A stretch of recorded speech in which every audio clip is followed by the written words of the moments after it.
Then this was quite a big effort for our team. You can see all those names listed below.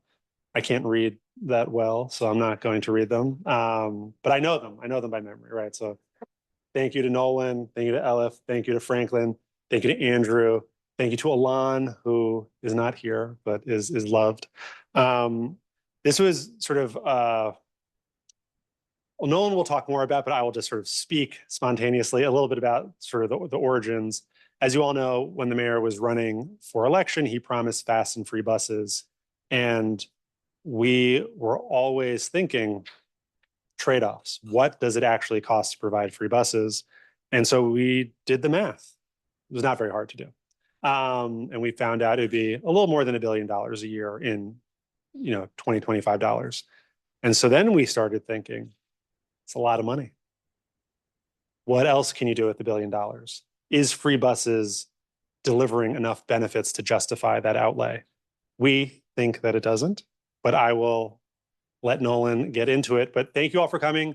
I hope you've had some food, and we only have infused water. I apologize. But thank you very much.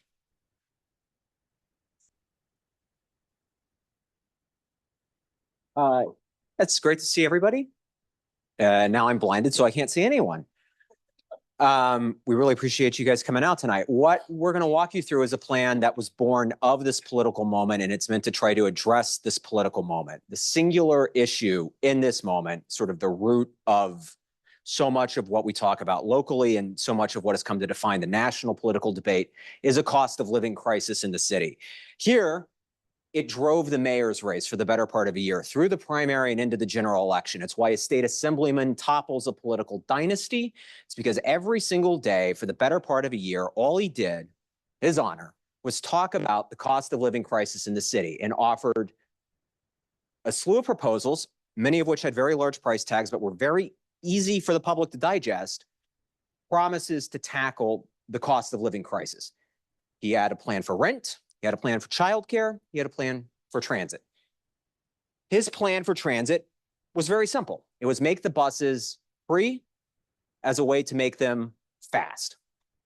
This is a very expensive idea. It costs about $1 billion a year, give or take, and not just for 1 year, but for every year, time immemorial, because once the fare is gone, to bring the fare back would be a political nightmare.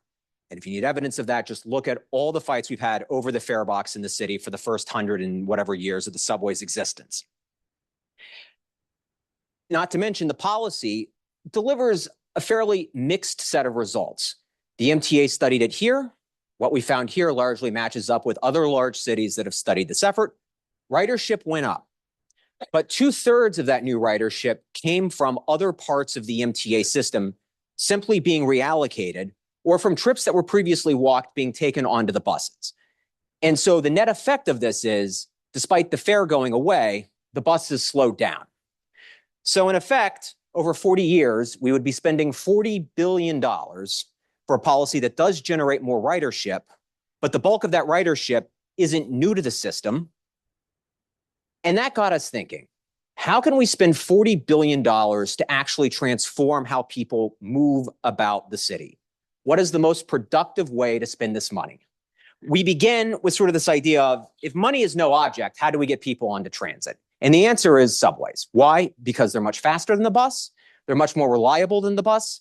And they do so in such a way that it actually gets people to park cars in a way that bus service has never been able to do, really, in any permutation of it. The second piece of this is, all right, if subways are how you get people to park their cars, can you levy transit investment into tackling the housing crisis here in the city? And if so, what does that look like? The answer, once again, is subways. Why? Because the subways have an extraordinary carrying capacity. You can put 1,500 people on a subway train. You can run a subway train every 2 minutes. If you're carrying 1,500 people every 2 minutes in the course of an hour, you're moving 45,000 people in each direction. It's 90,000 people simultaneously. And with that sort of carrying capacity, you can really start to densify how much housing you can build. And then, so we get to this question. All right, so subways are a great way to build denser housing. And if money were no object, we would build lots of subways. But money is an object, and New York builds things not cheaply. So how much subway can you actually buy for $40 billion? And the answer is the biggest expansion of the subway system since the independent system started construction in the 1920s. We're talking about 41 new miles. We're talking about 64 new stations. We're talking about potentially leveraging this investment into producing 167,000 new homes without a single upzoning. This is just taking the existing zoning capacity and delivering enough transit to these parts of the city that you can actually utilize the existing zoning entitlement. So really, what a better billion is using the subways to attack the cost of living crisis. What is the cost of living crisis? The cost of living crisis for a household of one in the city is your rent. And if you don't live in a part of the city with good transit, your car. These are metropolitan area averages. So they're a little lower than what you would find in the city because of the way the census collects the data. It includes some Hudson County stuff over on the Jersey side, which is a little cheaper. But $26,000 of the average spend for a single person in the city is your rent for your studio or your one bedroom. And then if you don't live near a train, you're spending probably another $12,000 a year on your car. That's your payment, your insurance, your gas, your maintenance. So the subway expansion attacks the single biggest driver of the cost of living here in the city. Delivering 167,000 units over 40 years is 42,000 units a year, or roughly a 20% increase over baseline in housing production. This is why we have a housing crisis in New York. This long red bar is how much housing we needed to build in the 2010s. And the blue bar is how much we actually built. We fell short by about half. The last administration took a bite at the problem with what they called the City of Yes rezoning effort. So basically it reformed the city zoning code, made a bunch of small tweaks, got rid of a bunch of the parking regulations. And the idea is here that it would boost production over the course of a decade by about 50,000 housing units. So what we have done is taken the existing zoning universe and then levied another 40,000 on top of that. So instead of having a deficit of give or take 120,000 units over the course of a decade, we're now talking about a housing deficit of roughly 20 or 30,000 units. And it's important to point out that everything we're doing is in the existing universe of the zoning that has already been approved by the city council. If there were to be additional upzonings, if there were to be an expansion of the city's transit-oriented development program, you would be able to substantially increase this number further. What this is a potential cure to the housing crisis and shortage in the city. And then there's all the savings you get from not having to have a car, which when you do the math ends up being about 10 grand a year. Because if a car is $12,000 and if you can get 52 weeks of unlimited rides on the MTA for $1,800, 12,000 minus 1,800, 10 grand back in your pocket every year.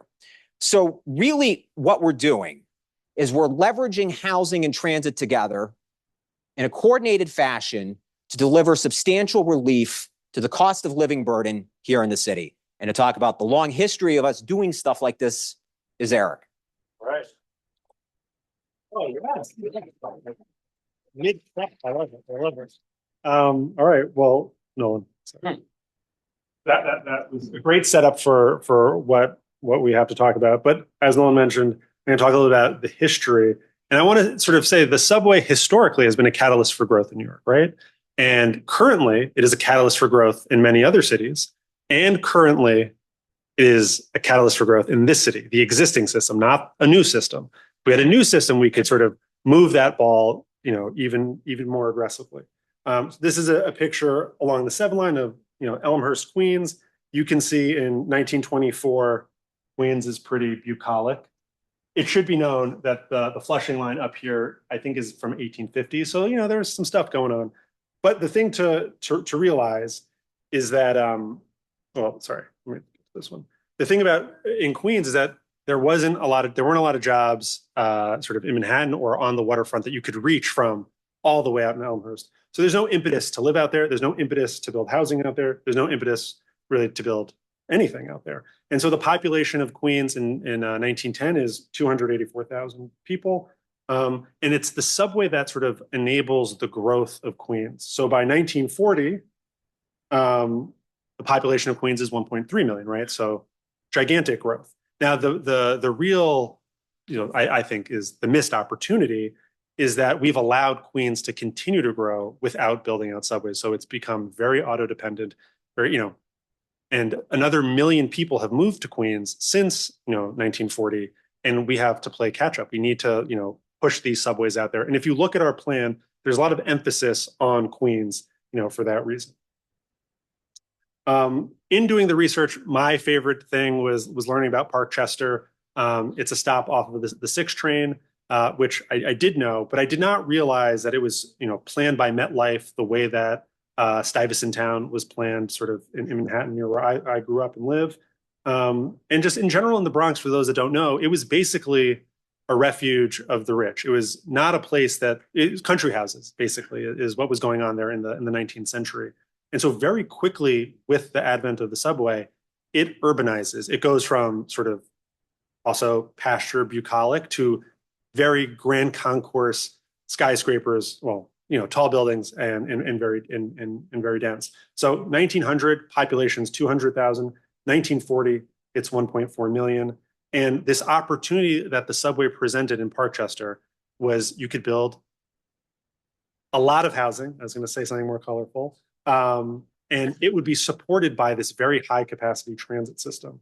So for those that don't know much about Parkchester, it looks identical to Stuytown.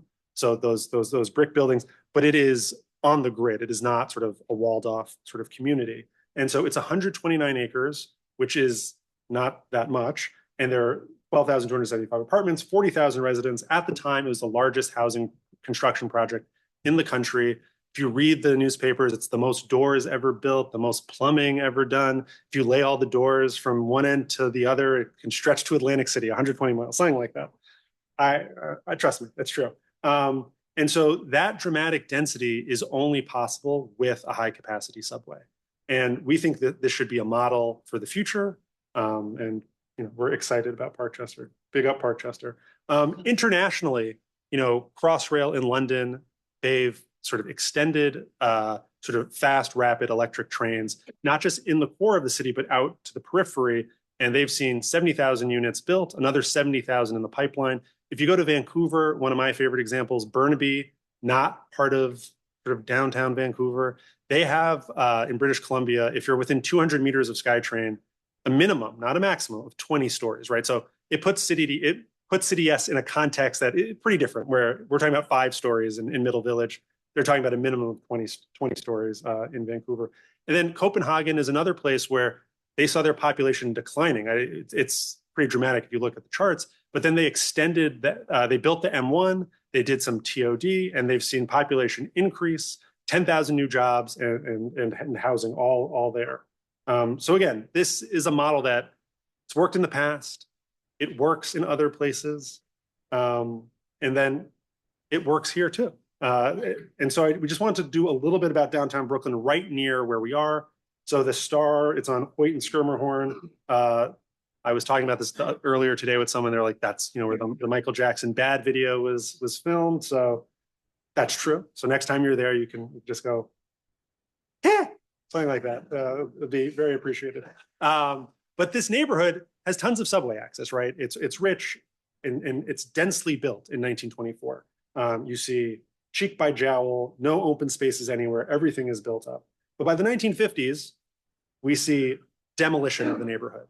I went to high school not too far away, and I recall, this is 2004 after I had graduated, but it was like a wasteland. Like downtown Brooklyn, what's that? Like that's not a thing.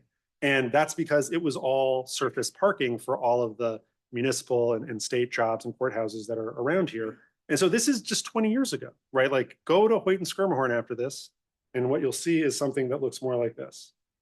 It's hard to tell, I know, from this angle, but hotels, housing, office space, it's much more densely built. And rezoning around downtown Brooklyn subways has led to its revival. Downtown Brooklyn now actually does mean something to some people. And the population, I will just add, in the last 20 years has grown by about 30%, from 99,000 to 130,000. There's more going on than just subway. NYU is here, huge driver of jobs and population. I'm kidding. So then the other places where you're seeing building in New York right now, the busiest council districts are the ones that are adjacent to the subway. Long Island City, Williamsburg, downtown Brooklyn, which we just talked a little bit about.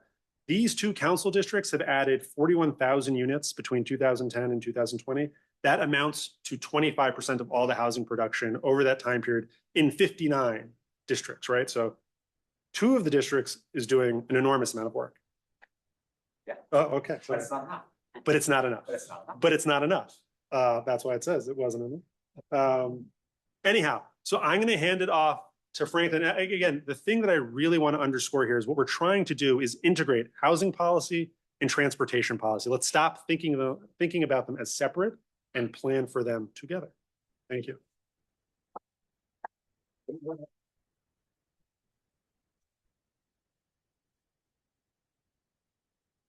So in a Better Billion, we have 12 projects, and tonight we're going to talk about the 6 most prominent ones because they deliver on the dual mandates that a Better Billion aims to talk about across the 4 boroughs of New York City. So the first project we'll talk about tonight is the long-promised Utica Avenue line. This line was discussed since 1917. It made a lot of sense back then.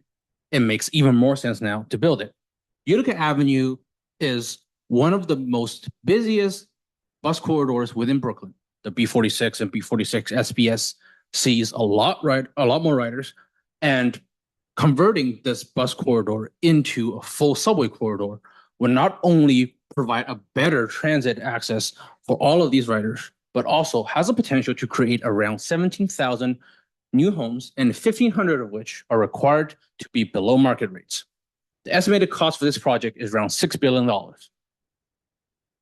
As you can see in this photo, Utica Avenue right now is lined with low-slung commercial buildings and auto body shops. Utica Avenue line subway will be transformative to this corridor, and we would like to talk about a case study tonight. This is a rendering for a redevelopment proposal for the Kingsborough Psychiatric Center. Currently, this is the plan to redevelop the western portion of the land. There are no current plans to develop the eastern portion, but building the Utica Avenue subway would give a good reason to fully redevelop the lot.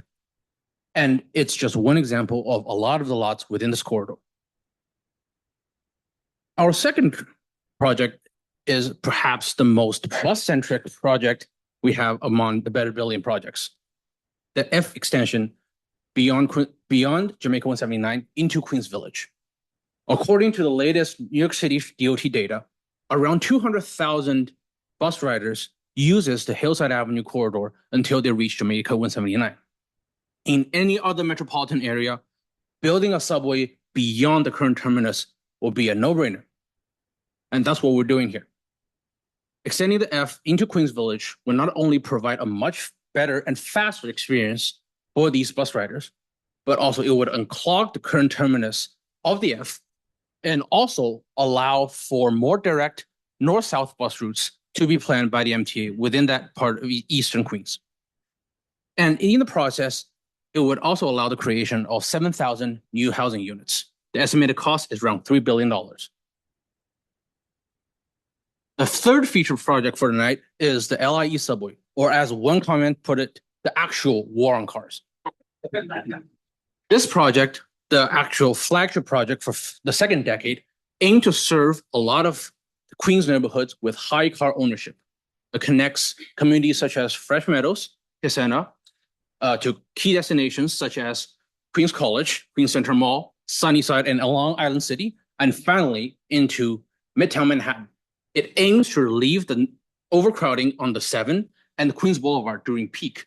And this project alone has the potential to create around 32,000 badly needed homes throughout the corridor, 10,000 of which are required to be below market rates.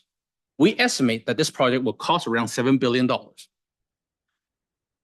This is how we plan to have a lower cost in the single-digit billion for this project. We are utilizing existing underutilized infrastructure that is owned by the MTA. We start from the 63rd Street Tunnel, which is currently underutilized by only the M train.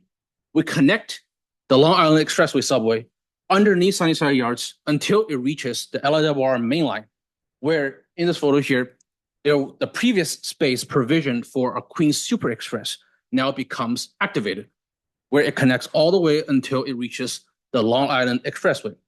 Then the subway would follow the alignment of the expressway until it reaches Fresh Meadows. And you can see the same idea of adaptive reuse in our fourth project. The fourth project is the most famous and perhaps the most infamous transit project in the country, finally bringing the Second Avenue subway down to Lower Manhattan. It was first promised in the 1930s, then again in the 1970s, and then in the 21st century. And the bus ridership on the Second Avenue transit corridor with the M15 and M15 Select Bus service proved that it is still necessary. Bringing the Second Avenue subway down to Lower Manhattan also has the benefit to unlock more than 20,000 new apartments in the borough, and 5,000 of which are required to be below market rates. This alone will be one of the most transformative housing projects in Manhattan in recent history. We estimate that the cost for this project is around $9 billion, which are lower than current estimates because we are taking a page out of the MTA's own playbook for Second Avenue Phase 2, which is utilizing existing infrastructure that were built in the 1970s and elsewhere. So between Grand Street and Chatham Square, we're utilizing a small section of the tunnel built in Chinatown in the 1970s. And south of Chatham Square Station, we are proposing to connect Second Avenue Phase 4 directly into the Nassau Street line, instead of building the two deep stations that was originally planned in 2004 EIS. Making the change for Phase 3 and 4 for Second Avenue has three significant benefits. The first benefit is that it connects Second Avenue subway directly into the Fulton Street transfer complex, of which the MTA spent a lot of money building, which also allows the Second Avenue subway to essentially have a transfer to all subways heading into Brooklyn. And when needed, it could potentially allow the MTA to run Second Avenue service down into Brooklyn directly via the Montague Street tube. And as an added benefit, Chambers Street would be revamped, refurbished, and into a full terminal for the Jamaica line. Because of the platforms already built there, the MTA can dispatch trains more efficiently, allows more efficient JZ operations in Manhattan, and provide more trains into Williamsburg and Queens. And we're taking this adaptive reuse mindset into Southeast Queens and brushing off a plan that was made 50 years ago, the E-train extension into Lowerton. The 46,000 daily bus riders on Guy Brewer and Merrick Boulevard shows that there are benefits of accelerating commute in this area of Queens. It would allow a much faster transit connection directly into Jamaica, Forest Hills, Midtown Manhattan, and Long Island City. And it also has the operational benefit of giving the E-train a much needed new yard and a much better terminal. It also allows for the construction of around 18,000 new homes or apartments. And because this alignment already sits there in an underutilized form of the LIRR Atlantic branch, the estimated cost of this conversion into subway grade is around $2 billion. And finally, we are bringing a much needed east-west connection to the borough of Bronx. And we call it the Cross Bronx Rapid, or the 12 train. The heavy bus ridership on the BX12 pre-COVID and post-COVID shows how badly needed this east-west connection on rapid transit form is needed for the borough. And this project alone has the potential to bring 36,000 new homes or apartments into the Bronx, and 11,000 of which are required to be below market rates. We estimate the cost of this transformative project to be around $6.5 billion. How do we do this? We are adapting the most modern transit planning paradigm that a lot of other European and North American cities has already adapted. We are planning to use shorter trains running at higher frequencies during on and off peak hours to provide the same amount of capacity that would otherwise a traditional New York City subway trains would provide. And this allows the cost envelope for this project to be reduced due to a smaller station footprint brought forth by the shorter trains. And the most prominent example would include Montreal's current rapid transit backbone, which is the REM. They run very short trains at very high frequencies during peak and off-peak hours. Paris just opened their Metro Line 14 extension and upgraded the signal system to run fully automated, and they run very short trains as well. And Toronto is now finally building their downtown relief line, which they call the Ontario line, with a similar technology. And all of these 6 projects among the 12 shows that transit is the affordability solution, and it's not the problem. Thank you. All right. And we decided to keep the presentation short so we have an equal amount of time for questions. That's what we care most about. Here, I'll do this.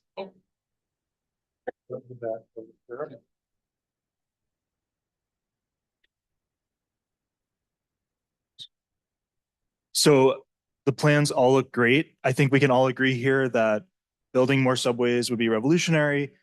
No neighborhood in New York City should be without a subway line. But what do you think are the main policy structural reforms that we have to take as a city and a state in order to make these things happen on a human timescale? Well, I guess I'll take that one. There's been a lot of talk about various permitting reforms. The governor's put forward a package for state environmental review reform. The feds are finally doing some stuff around the federal environmental review laws. So all that will help. But fundamentally, what we have is a mismatch between ambition and money. And simply what we're doing is we're taking an idea that was put out by City Hall, saying, they want to spend $1 billion to do this for transit. And we're saying, well, here is an idea that we think not only allows you to deliver the transit benefit, right, but also allows you to at the same time, unlock all the housing that you've promised to tackle the housing crisis. So all we're doing is sort of moving the money from one pot to another pot. It is sort of, in a way, the alternatives analysis that everyone kind of likes to complain about. I'll just add to that. I think the other thing that we're doing here is we're saying the city of New York is putting its skin in the game, right? So if you look at the current capital program, there are people at the MTA here who are going to be embarrassed that I get this wrong, but I think the city's contributing like $2 billion to the $68 billion capital program. And the city, historically, our mayors have been very, very weak on transit. They don't really participate as much as I would like to see them participate. We're saying, set this thing up, coordinate across your city agencies, make this thing happen. And I think if you have mayoral buy-in, you see things will go much, much more quickly than they've gone in the past. I'm not saying it's going to be, rapid speed, but it won't take 10 years to build one station. I'm going to come to that. Don't worry. Thank you guys so much. This is awesome. I'm wondering if you could speak a little more about how you arrived at the housing projections, and just thinking about, the photos you showed of New York City's development historically, where it was going into greenfields. And I think the London example was like a post-industrial site. That seems like it's a little bit at odds with these extensions going into Queens and the Bronx, where they're already very densely developed environments. How do you imagine huge numbers of homes being built in these already built out places? Well, I think that's sort of the beauty of the city. Hold on. Yeah. Oh, we have our housing. we have our housing expert. All right. Put her on the spot. I can help you. Yeah, of course. For housing, we actually followed a very a technical process. We took 10 minutes isochrones around each station, meaning the area bound by the distance you can walk on the street network within 10 minutes. And then we took all the lots that fall in it and found the ones that were underbuilt and the ones that City of Yes amendments would apply to. So we found everything that can be added with the current zoning to all those areas. So that's how we found the housing numbers. Also, everything that's underbuilt. Yes. Yeah. So, it's sort of the answer to the question is all the growth would be organic. We're not changing the zoning. So the subway comes in, real estate prices go up. Someone, retirees or whatever who live in Eastern Queens want to cash in and move to Florida. They sell their house. The zoning allows for more than what's there. Something new replaces it. It's all very organic. And again, we recommend doing more on the zoning. I saw your hand was up. Yes. Great presentation. Thank you. Just a follow-up on that, though. We have a lot of areas of the city that have transit centers out at the periphery that are underbuilt today. The assumption is that every place where you put a transit, a new transit node will become maximally built relative to its underbuilding today. Doesn't that go against the experience that we see on other train stations at the end of the line? How did you think about that sort of marketability? I think a few things. One, part of what you're saying is correct. There's a frequency issue, but a lot of it is also a zoning issue, right? Like City of Yes for housing opportunity only came in 2024, I think. And so there's a pipeline of projects that I think is taking advantage of some of those transit stations that were underbuilt in the past because of the zoning actually did not allow it, right? So like Middle Village, Queens, for instance, my favorite example, within 500 feet of that station, 30-foot limit on how much you could build. You can only build 30 feet, not stories. It's got a train and it's going to have 2 trains now. And that, to me, unacceptable. So, the zoning in a lot of outer parts of the city reflect something different from what a better billion is espousing, if that makes sense. Just forgot to mention it's not these 60%, like 100%. Well, that's right. Yes. Yes. You could build double. Exactly. Right. Have you considered the possibility of enacting legislation at the state level, similar to what California has done regarding rail transit and upzoning and removing parking limits around transit stations, in particular regards to rail transit stations within New York City and other cities? So City of Yes does that for the existing subway network. There are smaller development envelopes for the LIRR stations in Queens. All that is existing zoning, so it's included in the calculation. So if it's underbuilt, we included it. We don't include an extension of TOD to the new line, so it's just whatever is there. So if people were to take what's there and say, well, we're building a new subway line here, TOD should follow, we would support that, but that's not included in the calculation, right? This is a conservative base case of what could happen based on what is already allowed. Does that make sense? So I'm like, if the governor wanted to do that, or if the mayor wanted to do that, we would support it, but we're not including that in that 167 number. And also, didn't the governor try to do that recently and it didn't work out? Not to say she shouldn't continue to try or something like that, but and in fairness, that was like a 10-year fight to get that bill through in California. First of all, to everybody involved in this project, this is absolutely fantastic. I think this is a phenomenal framework for how we should be moving forward, regardless of whether or not it's these exact proposals that get built or anything that's similar, but using this framework. The main question that I have, however, is how do you convince the political leaders against the current, how do you change that tide that political leaders currently have to have projects completed within their term, something that they want to be able to point to that's done that says, I did that, re-elect me. But how do you convince them to take on and start these types of projects that may take several terms? Well, I think this sort of gets back to the first question. Yeah, Franklin with a shot. So yeah, the timeline between the project gets announced that we're going to do this until it gets completed is a real problem here in New York City. One of the examples I would think about is try to get some sort of reform to enshrine the need to build public transit into some sort of unlitigable position where, for example, in Paris, once they want to build a subway to expand the Grand Paris Express into certain areas, they have something called a declaration of public good, meaning that it is determined by the citizens that it is a public good, it's a public benefit. And then the project is moving forward, barring further litigations to try to delay this project. And the other component about getting projects done faster is having better institutional capacity of knowing what you exactly want out of certain projects. And that applies to IBX, that applies to Second Avenue, and that applies to all 12 projects within a better billion. We want institutional capacity to know what they want to build so that they can write better RFPs, they can write better initial designs to hand out to the actual contractor who can build the stuff. And to demonstrate that they can actually deliver within a much faster time frame, so that the politicians are willing to share this win for their for whoever comes after them. And if the mayor is putting skin in the game, if the mayor is putting skin in the game, you don't have 6-month fights between a single agency and the MTA over use of a park, the drop of TBM in, et cetera. And so you eliminate a lot of that too by getting mayoral buy-in. Yeah. So it's a lot of different friction points, and it's just shrinking them all. I guess this money wouldn't exist in a vacuum. And do you have any sense for like what the MTA's actual appetite would?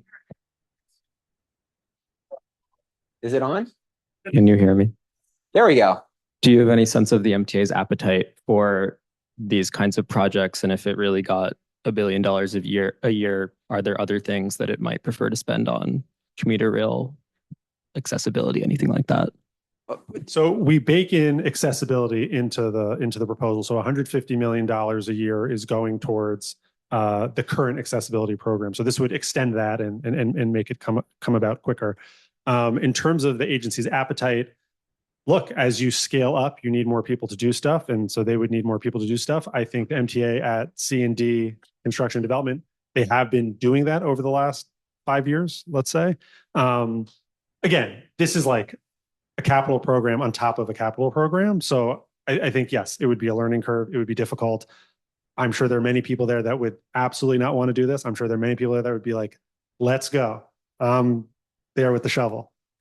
But I don't know. And well, I mean, the 7 train's kind of instructive too, you know? So like with the 7 train, the city said, here's a giant check, go extend the 7 train to Hudson Yards. And the MTA did. And if they didn't, they wouldn't have gotten the check. So, I mean, you can say money is go do this, and the MTA can either agree to do it or not do it, but then the city keeps the money.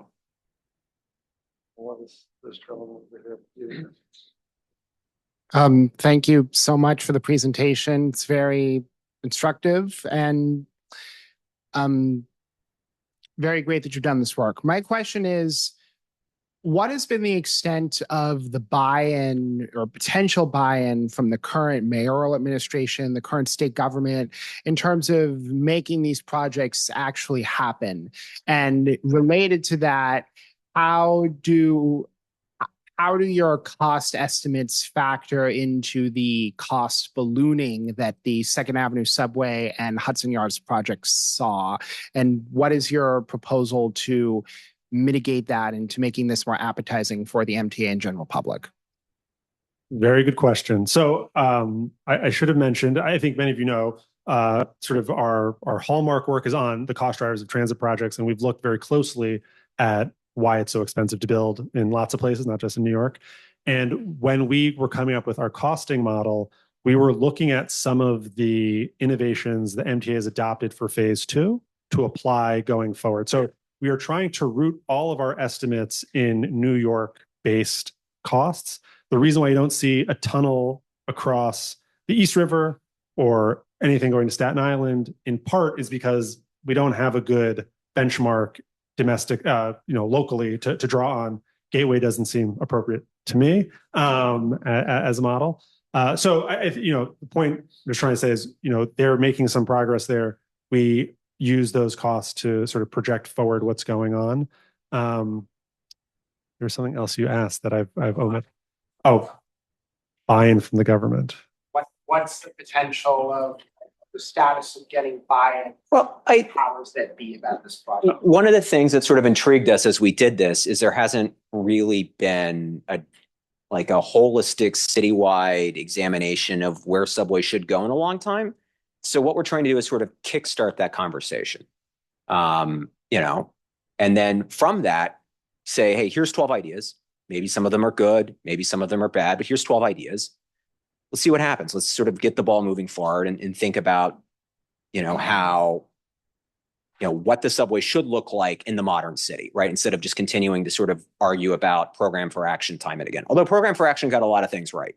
So it's about taking all the sort of the planning that's been done and then coming up with new ideas that sort of fit the modern city and then trying to sort of, push the conversation forward a little. instead of being Just stuck. to add on to that point, if you look at the MTA's 20 years needs assessments, right? So the most recent one has a lot of projects in there. No one's committing to anything in those. But if you look at the previous 20 years needs assessment, it's just the Second Avenue subway. It's the only subway that's in there.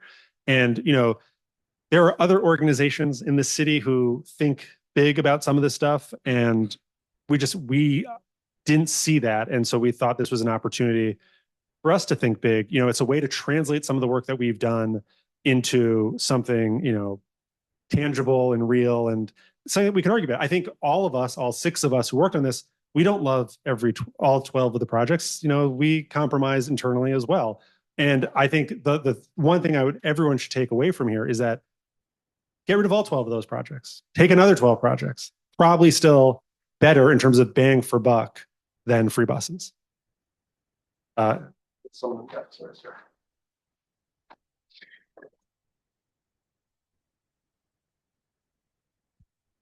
Hi. Can you hear me? Yeah. Okay. So 2 things. One about both related to free buses. I was surprised that you said in the pilot they did not go faster. And I'm trying to understand why, because the argument was that having to pay the fare slows things down. It slows boarding, especially since they've had the problem with the people that come in the back and don't pay. So they're not using that. So I wanted to hear more on what you found. And then the other thing was the claim that the population that rides buses is not only older, but generally poorer. So it would be helping the poorest people the most. And this one, it seems like it will help whoever moves to those more peripheral neighborhoods that develop, or it seems like there would be different beneficiaries. And when you're talking about politics, it's always good to think about who benefits and where they are. So I'll take this. So a couple things. The bus pilot, as mentioned, right, bus speeds were 1% slower, but ridership was up, 34, 35%. So you have diminishing returns as more people slam onto the bus.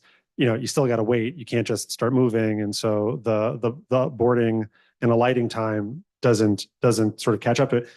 We only have, for the buses that we're using, I believe it was only 2-door buses, right? So if you move to a free bus system, you should be like all doors, like just the whole thing should be a door. Kind of like a subway. Funny how that works. And then, to your question about, who benefits, I think the thing that concerns me about the free bus debate is that if people are substituting subway for bus, those people are worse off. It's slower, it's longer to get to where they need to go. And so, I think that's a little bit infantilizing to assume that everyone just wants a free ride. People actually want to get where they're going. So I wrote my dissertation about dollar vans here in Brooklyn.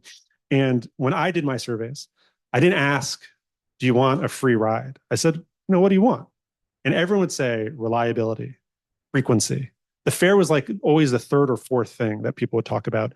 And the majority of people that ride dollar vans in Flatbush, they have Metro, well, at the time they had Metro cards. And one of the things that was shocking was 2/3 of them had unlimited Metro cards, meaning going onto the B41, which is a bus and does the exact same thing as the dollar vans, it was not worth it to them to have a free ride when they could spend, it was at the time $2. $2 to ride the vans because they could get where they're going faster. They could get a seat and it came much more frequently. In like the peak dollar van days, it's like once a minute during the peak period. And I think in Queens, on this Laurelton one, for instance, right? Like, Guy Brewer and Merrick, a lot of dollar vans going out to Jamaica. So the point of all of this is that I think our subway extensions are hitting a lot of the communities that would need it. We're talking about Cross Bronx subway. I don't know. I think we're doing a pretty good job in terms of equity and hitting people that need faster travel speeds. Does someone else want to say something? We went to places with high bus ridership. Yeah. And that was the starting point. That's true. Yeah, that was the whole goal. Better transit for bus riders. I have two pretty separate questions. The first is about the corridor selection for the Cross Bronx Rapid Transit line you guys are proposing. I was wondering why, I hate the word synergy, but like why you guys wouldn't try to synergize that with the capital money that's planned to be used for capping the Cross Bronx Expressway and maybe combining these two projects together. I don't know if you want to answer that. We don't want to scope creep. That's like the reason. Scope creep, meaning that you would expand the project to include funding from alternative sources beyond the $1 billion. Because once you include one project to contain that sort of assumption, what about the other 12? What about the other 11? The same applies to the LaGuardia extension on the N train. We calculated using the alignment that would create very little housing. There was a more expensive alignment, but we thought about, maybe Port Authority would pitch in on this extension, but it would also be a scope creep. And we're breaking our conservative promise about $1 billion a year of city funding, because Port Authority funding or in a New York State DOT funding isn't city funding. And that's why we do not consider any of the potential synergies that could happen if any of these projects move from the drawing board of a better billion into an actual project by a planning department in the city or in the state. And my second question is related to free buses. I'm wondering if you guys at the NYU Marron Institute have any stance on, okay, well, if we're using what could be operational subsidies to the MTA to run free buses, but then instead use this to build out capital projects for subway extensions all around the boroughs.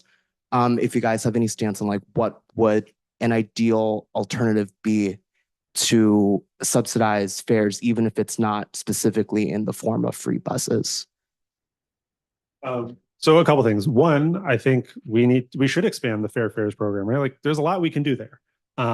Since this money does not exist in any bucket whatsoever right now, it's not in the operating bucket and it's not in the capital bucket. So it's sort of like, I don't know where it's coming from, which I think is an issue. And I don't think we should talk about it necessarily. I think it should be talked about. But finding, where that $1 billion is coming from, I think is quite important. And the fact that it's, the mayor wants the governor to do it and she is sort of loath to do so. And he doesn't seem willing to go into the city budget to do it suggests, I don't know if it's, I would be skeptical that it's going to happen at scale. Like maybe we'll have a pilot or maybe something will happen that I don't know about. But in terms of when you say alternative ideas, I mean, I think expanding fares, CSS and Riders Alliance, they want to increase, the income thresholds. And I'm a big PCAC, of course, they also very prominent and leading on this. I'm a big fan of, the mayor has spoken, I think, convincingly about means testing and he's opposed to it. But I think technology is at a place, and I know it's like an easy thing to say, where it's like, I have 3 kids. They all get a student Omni card, even if they don't use it or need it. Like we know where people are. We can send them reduced fare card. Like we can do stuff if we're proactive and it's important to us. And I don't know that it has been currently. And so that's what I would say.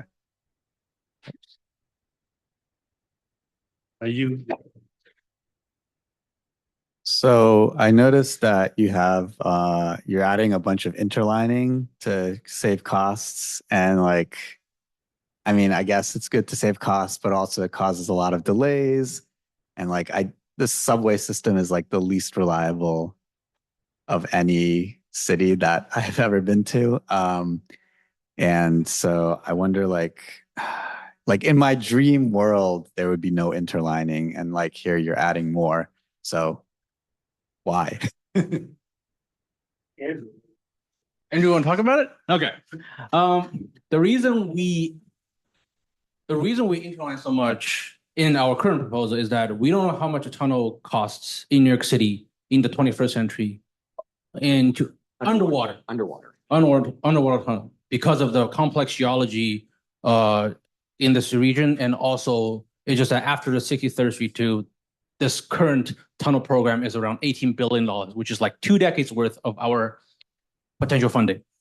It's a larger diameter. It's also the larger diameter tunnel, yes, but we don't think it's a good example to refer to the cost. Nolan did a lot of previous research back in August about other anglosphere examples. We found a really good one for Hong Kong, where the cost was a bit easier to calculate. And we had a tunnel to further the interline, the system, within a very, very early version of the proposal, until we realized the funding structure of the local and federal match preclude the inclusion of that tunnel. And ultimately, what we are proposing here is just something that, based on our knowledge, could be run by the operational guys at New York City Transit. If we get any of these kind of projects built, how they run their trains is not up to us. It's up to a myriad of their internal factors: staffing, trains, yards, signals quality, track quality, structural quality, to determine what kind of system they actually want to run that would benefit more riders within the system overall. I assume you're talking about the Second Avenue 3 and 4. Yeah. And now, well, I mean, but it extends there. Yeah, it's not any more complicated than any other piece of interlining in the system. I know.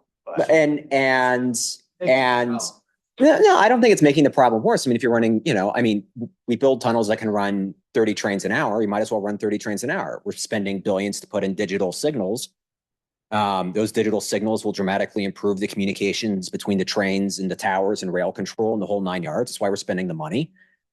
Let's put the signals to work. If you, to sort of take the other half of it is, all right, so we have a 63rd Street tunnel and we're content on doing nothing but running the M through it, then we've got a tunnel with like 30%. Yeah, we've got a tunnel running at 30% capacity. And then we want to go spend $10 billion to go put another tunnel in when we've got a tunnel at 30% capacity. I wouldn't fund that. I think the other thing that I think we would all agree on, maybe not, is that Queens could use another tunnel, just broadly speaking. Sure. Broadly speaking. Everyone. I think we would agree on that. I could use an unlimited supply of martinis, but There you go. Right behind you, Brett. I'm sorry. Yeah. Great presentation, as everyone mentioned. My question is kind of regarding a dynamic that Nolan mentioned, how a lot of the housing construction would be kind of organic due to the increased property values from building these transit expansions. And I guess my question is, putting aside any additional value capture on top of this, have you done any analysis of like just purely from the uplift, how it will increase property tax revenues and how maybe that could be used to kind of create a circular cycle to continue to fund this? Well, Sam, the problem we run into there is the city's property tax system. I think is probably best described as, focaccia. So there's caps on how quickly the appraisals in each class can increase. There's caps in how much the value in each piece of property can increase. It's how you end up with, multi-million-dollar brownstones in Brooklyn with, $5,000 tax bills. And then, folks living in Southeast Queens with $20,000 and $30,000 tax bills on equally sized properties. So no, I think building all the subway would be easier than fixing the property tax system.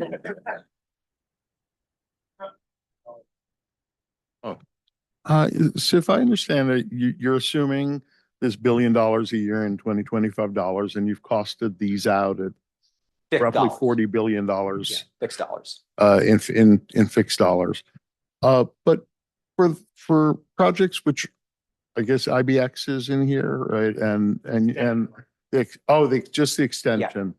Yeah. And is the West Harlem Second Avenue in there? The 125 Crosstown? Yeah. Yeah, that is one of the projects we include. Yeah.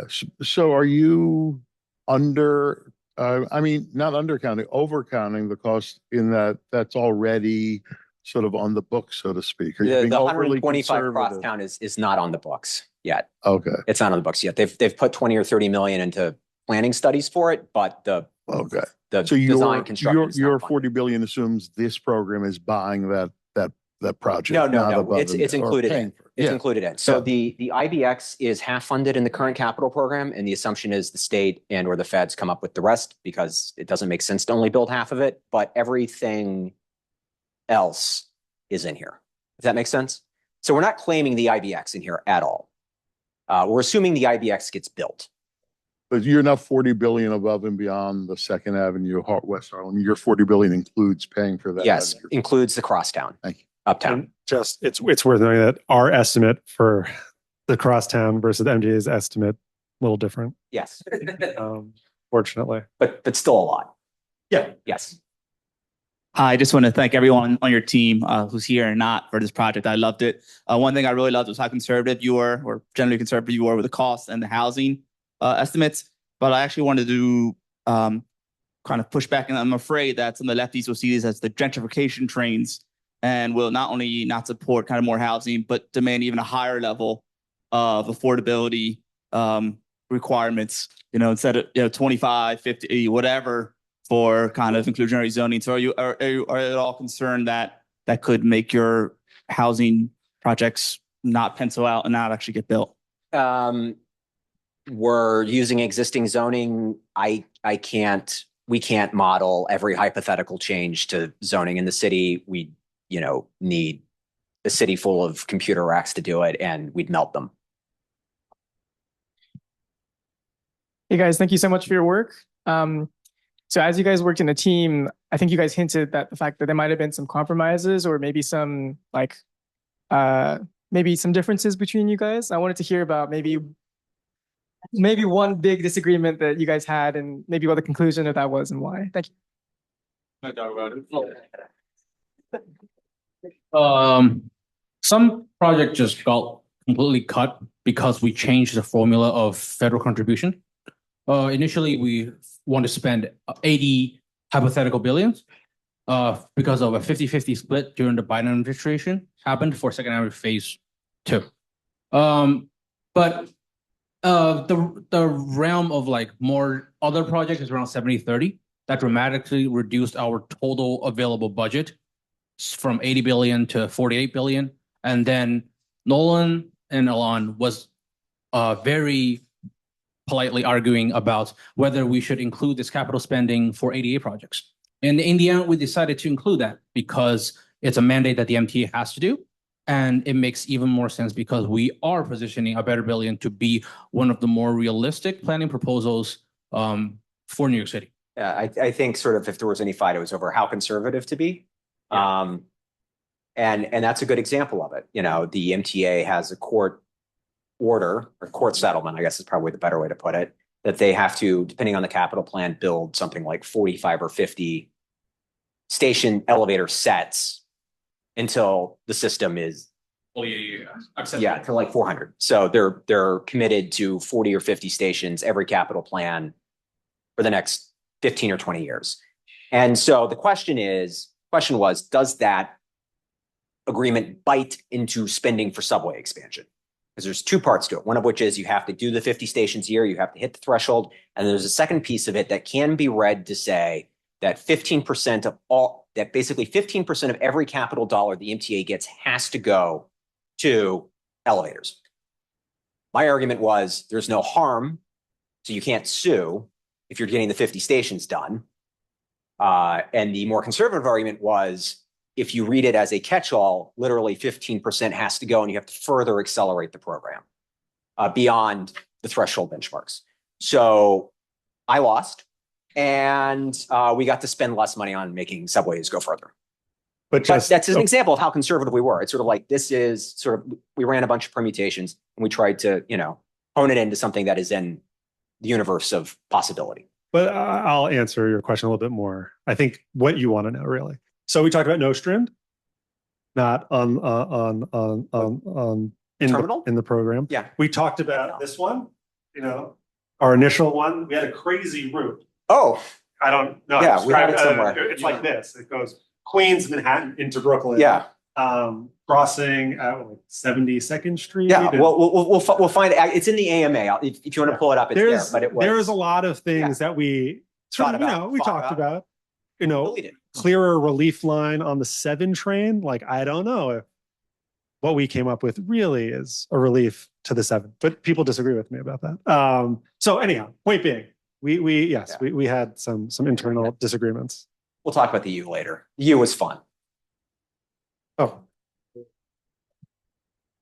Great presentation. Thank you very much. Seems that politics and politicians hurt transportation expansion more than help it. And the MTA hasn't done a great job of balancing operations and maintenance with capital. It seems to be an either-or argument.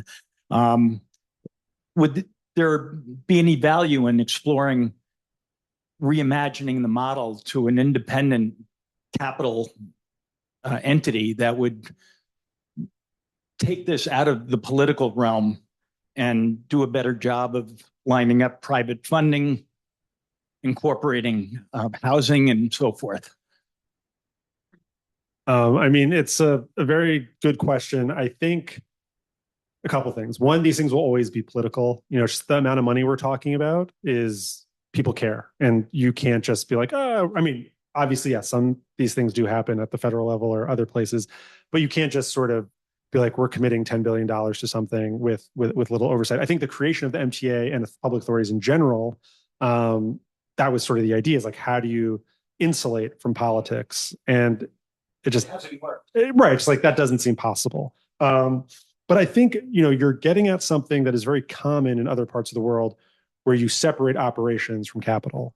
It is not something we do in the US. Sandag, I believe, in San Diego is the only capital delivery partner, I don't know, whatever the hell it's called, capital delivery agency in the US. But in Canada, they do that. In France and Spain, in the EU, you have to do it. The Japanese do it.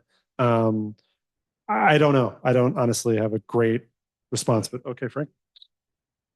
So I would like to give an example of some sort of private or state-owned private enterprise for capital delivery. And the example I would use would be Shanghai's own entire pipeline of how subway gets built. Shanghai Metro operates this 908 kilometers of dual-track subway system. It has a in terms of double. No, it's yes. Close. Yes. Does that have more riders? Very similar actually per kilometer of robustness. Yeah. Yes. They have a independent but wholly owned subsidiary to design almost all of the Shanghai's up and coming construction projects for the subways, even regional rail. They can also be contracted to do other cities' civic designs for their subways. Shanghai Metro also works with the local planning agency, of which it is also state-owned, basically by the municipal government of Shanghai, but also is possible to do other civic contracts to design stuff outside of Shanghai. But this model requires that projects happen on a rolling basis with a continuous support from a national government that is interested in retaining such institutional knowledge within a public realm, even if the public realm is a state-owned private enterprise.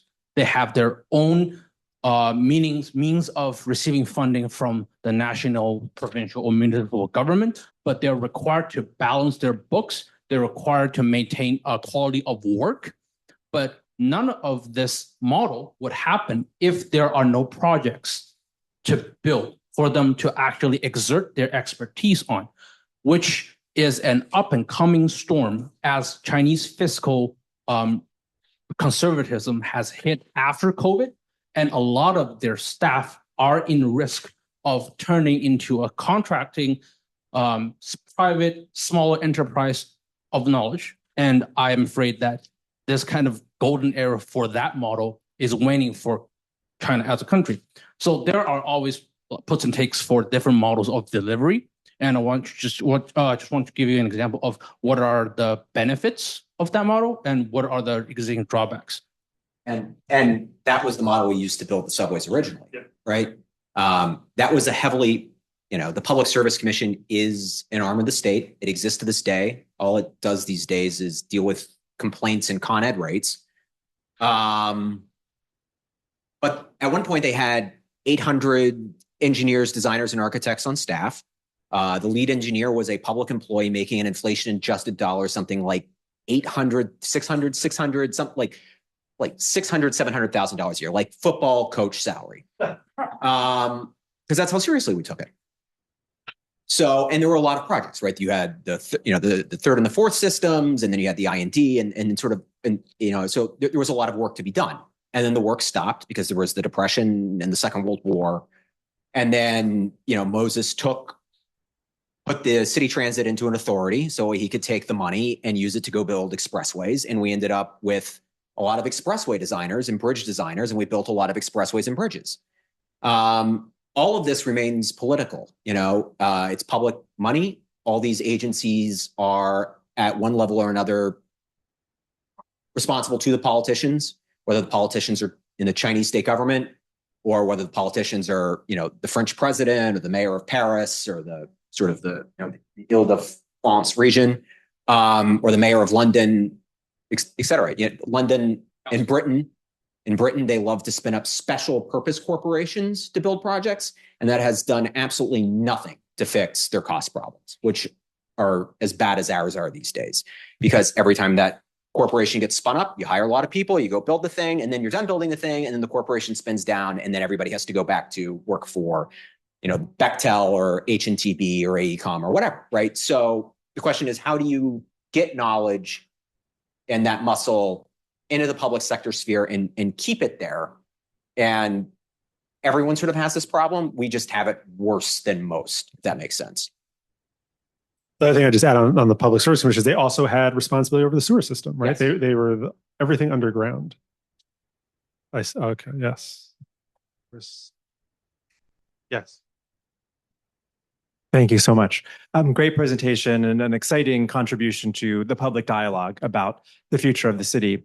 I have like 11 questions. No, just kidding. I'm curious to hear your thoughts on what you all considered about rolling stock and operational aspects of rolling stock. So what kind of assumptions you made with layover facilities and maintenance facilities and the acquisition of new rolling stock to support operational growth, and what kind of capacity we as a country have, or North America, for Buy America rules to actually build and deliver that on time. You asked the right. I'm not going to answer this, although I have a lot to say, but these two are literally writing a paper about Buy America and rolling stock. So I'll shut up. That paper is coming. We will try to deliver it on time and on budget. So with respect to rolling stock and fleet facilities, the short answer is we don't know. The MTA internally knows how much fleet requirements they have in the next decade, the 2 decades out, and the most publicly available fleet report was a report written in 2022, presented to the MTA in 2023.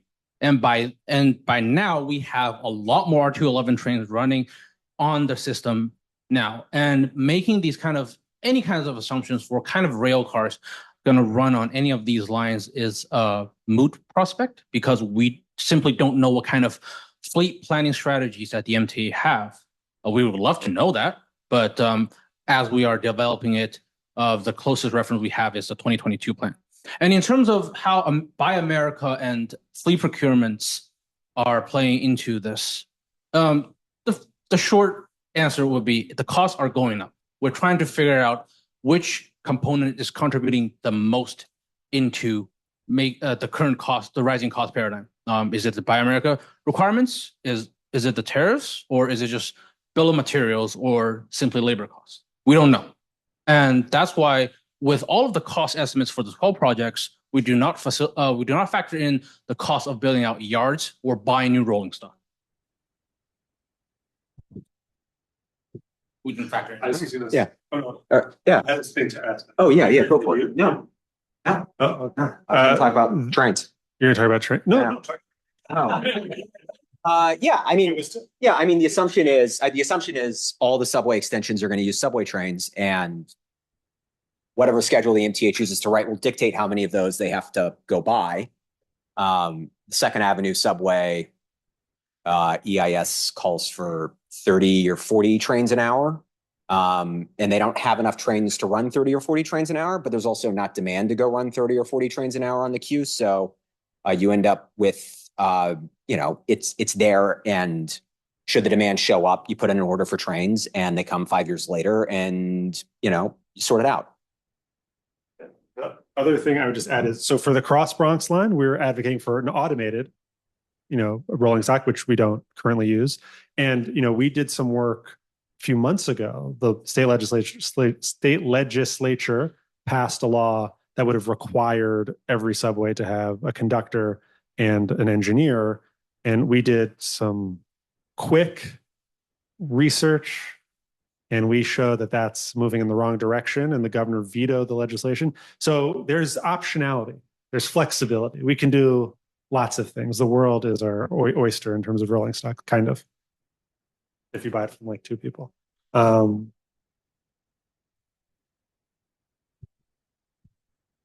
Thank you, guys. Great presentation. I wanted to ask anybody who feels most fit to answer this, Elif, if you have thoughts. So you guys kind of brought the project with the framing of affordability, I suppose partly because that's what free buses is about.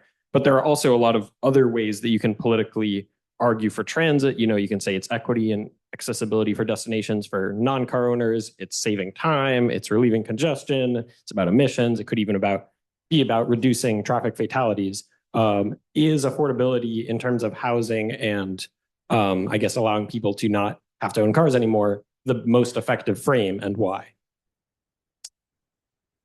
I'm excited for this one, actually. So I think, yes, I think what we tried to do is take the mayor's vision and deliver something that is more than what he delivered and what he promised. I think we are actually attacking the affordability crisis that, swept him to City Hall. I don't think people are moving out of New York because the bus costs $3. I think it's, it's their rent, it's the childcare, it's all these other issues.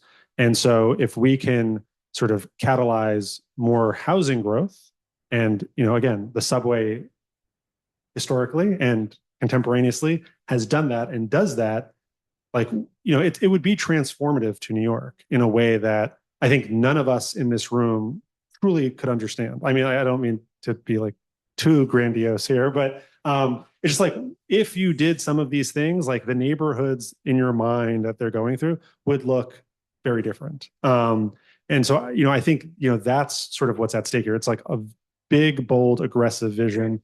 I understand why you make the buses free. You can theoretically do that more quickly than building for 40 years these subways, but it's not going to be transformative in the way that New Yorkers are expecting and want, right? People want relief. They don't need $3.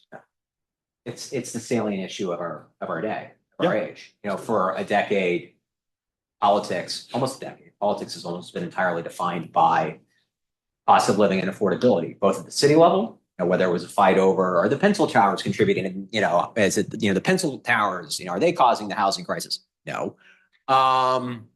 Or, is it, developer greed causing the housing? But housing has been the crux issue in city politics for 50 years now, give or take, ever since we managed to refurb and pass, there were all the empties, all the vacants sort of got reutilized and taken over, during the Koch years. And ever since then, housing has been issue number one, right alongside crime. And if you look nationally, it's become the issue. We have cycled through more changes in control in the White House and in Congress than at any point since the 1970s, which was the last time cost of living was a huge issue. That time it was driven by an energy crisis. You look at Europe, where they have a cost of living crisis and an energy crisis, and you see governments, France has had 5 prime ministers in 5 months. It's, in Italy's in roughly the same shape, and the Brits aren't doing much better. So, it's just you look globally, you look nationally, you look locally, the defining issue of our age is how much things cost, and just people being massively unsatisfied with sort of their own personal financial condition And that just puts everyone in a throw the bums out mood. And you can either, choose to develop policy that really attacks the core causes of that. And there are no quick fixes, right? Like it took us 30 years to build ourselves into a housing crisis. It's going to take us a while to build ourselves out of it. But every step you get a little bit closer, the pressure lessens a little bit and the system comes back into something closer towards, current alignment. And hopefully becomes more stable and more predictable, because what we're seeing right now is not tenable for any extended period of time. And just to answer the question on the technical angle, to categorize subway expansion and how to make it fit into things beyond affordability, it's much harder to get a definitive number of how many more cars can we remove by upgrading the LIE into a subway. That takes a lot more technical expertise and time to actually calculate beyond how can we calculate based on the dot, a coordinate on the GIS system, and based on existing housing rules. And we try to get it on time. And Franklin's built some of those models. Franklin, how long does it take you to set up one? Like 2 to 3 weeks to make sure that everything is right for one specific project alone. So yeah. So, if every project becomes a month-long modeling process, we're just all right, we're going to take guys at a university. One last question. If you have $100 in your pocket, I'll let you. I'm kidding. You don't put your hand down. It's you too. Oh, we'll do 2 last.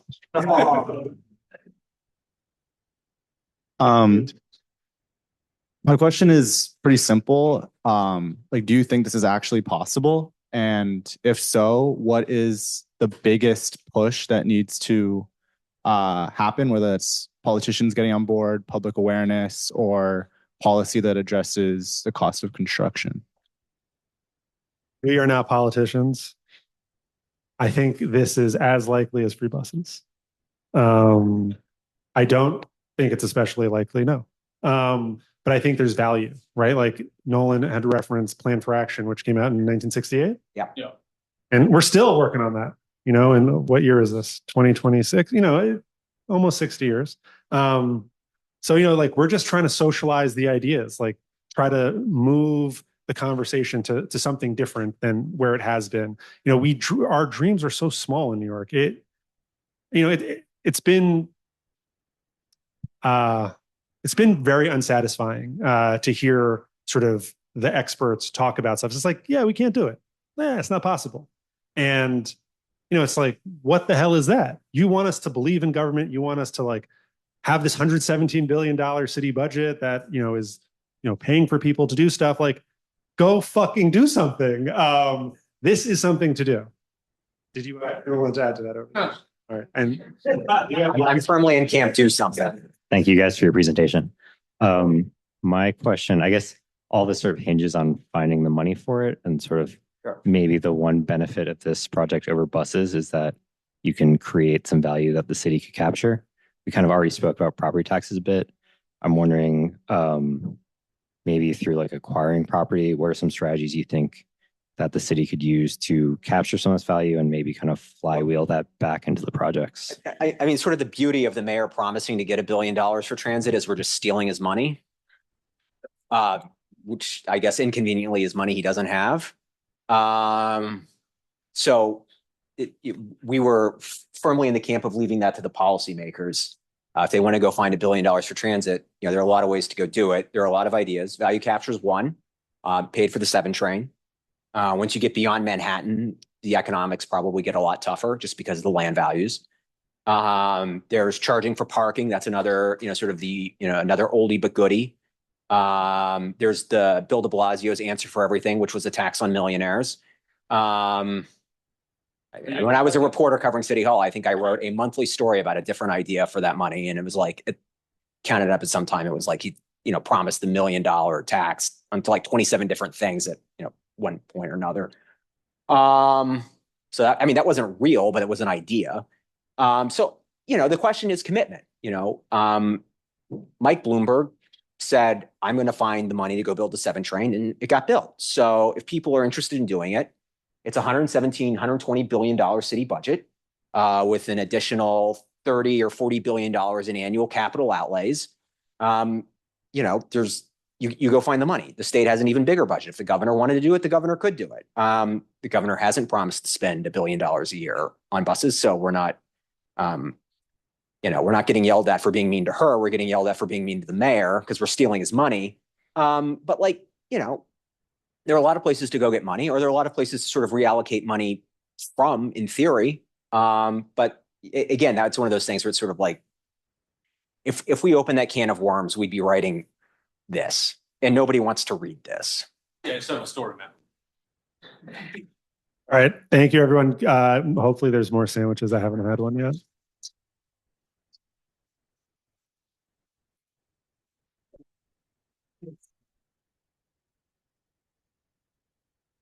No, that would be bad.